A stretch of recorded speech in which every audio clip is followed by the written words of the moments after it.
There was a little bit of a misunderstanding with a lot of people. They thought Brexit began back in June when everybody voted in the UK and Brexit voters won. Brexit actually officially begins tomorrow. Get ready for a potentially rocky road as British Prime Minister Theresa May triggers what's called Article 50, kicking off the two-year process of this divorce, for lack of a better term, where the UK extricates itself from the European Union. While Prime Minister May says she's, quote, excited about the new deep special partnership she foresees with the European Union, is she right on the money or totally delusional? Will the separation destabilize global markets and roil your money right here in the U.S.? Well, look who's saying that negotiations could turn, quote, vicious. Right. Irish Prime Minister Enda Kenny says could get ugly and vicious, and European Commission President Jean-Claude Juncker says it will be, quote, very, very difficult. In a Fox Business exclusive, let's get the real story from the EU ambassador to the U.S., David O'Sullivan, who, of course, Ambassador, you felt that the UK should stay, but it's been 9 months since the Brexit vote, and the Sky is Falling group turned out to be wrong. Things seem to be relatively stable, although the pound is markedly weaker by about 16%. But does this get worse, better? Well, I think, as you say, Liz, since the referendum until tomorrow, it's been a little bit of a phony discussion about the Brexit that hasn't happened. Tomorrow it gets real and the process begins in earnest with the two-year time frame that you've described. I think we then have to see how this plays out in reality and what's the judgment that industry and business interests will make of the new situation as it emerges from these negotiations. What are going to be the terms on which the UK leaves? What's going to be their future relationship with the rest of the EU? And are there going to be transitional arrangements? These are the issues I think that business watchers will be looking at very carefully.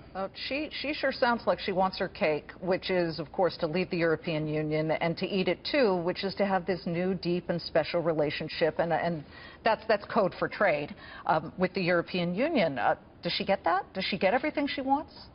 I think we have to be very clear. You can't leave the European Union and then have the benefits that you would have had if you'd remained within the European Union. And there is going to be a loss of access for the UK to the European market, because nothing they can have as an external country can be on a par with the full membership of this large and very wealthy and very successful economic unit which they have at the present time. The precise details of the new arrangements will only be known as they emerge from the negotiations, and obviously that's going to be a fairly tough negotiation and probably will take some time. Well, so we don't know yet, but here's what we do know, and it's a fact, that Scotland's leader, Nicola Sturgeon, is making the case for another Scottish independence referendum, and I believe Northern Ireland as well, but this time it's not about leaving the EU, it's about leaving the UK, correct? Now, could this be that lifeline for the European Union, as everybody else says the EU is going to die? Well, I don't agree with you that everyone says the EU is going to die. I haven't really heard that except when you just said it now. The EU is actually economically performing extremely well. Growth is up, unemployment is down, and the economic outlook for the EU 27 is actually fairly vibrant. And it will still be one of the largest economies in the world and the largest trading bloc in the world even after the UK leaves. Well, so sir, I only say that because Greece and Italy are massive question marks. Italian banks are in significant debt. We know the situation in Greece, and they haven't adhered to the rules of the European Union for quite some time. Greece is actually, we are negotiating the conditions of the bailout, and the Greek economy has actually turned a very distinct corner. They will grow 2.5% this year and possibly as much as 3.5% next year. So I think Greece has actually turned a corner.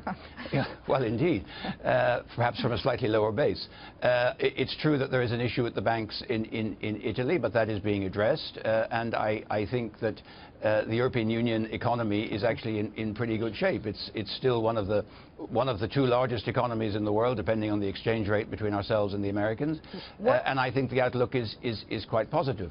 After what will be the precise conditions that will prevail when the UK leaves, we will only know when these negotiations go forward over the next 2 years. I've just got a bit of time left, but what would you say to the American viewer right now who has a decent stock portfolio, no exposure to the United Kingdom, or so they think, because there are a lot of U.S. companies that do have exposure and sell a lot to the United Kingdom. What would you say to our viewers here in America if they say, I don't plan on going to the U.K., it doesn't matter to me? Well, I think the prudent thing for anyone to do at this point in time is to wait and see. There are too many, I think, uncertainties and unknowables at this point in time for anyone to make a very informed judgment about what the economic situation may look at how the economic situation may look at the end of this. I think both the UK and the European Union want to try to arrive at the best possible deal in their interests and in ours. Whether that will be achievable will only become clear as we go forward with these negotiations. Ambassador David O'Sullivan, I thank you very much. You're the European Union ambassador to the U.S., and I appreciate very much your clarifying things for us. Thank you. Thank you very much.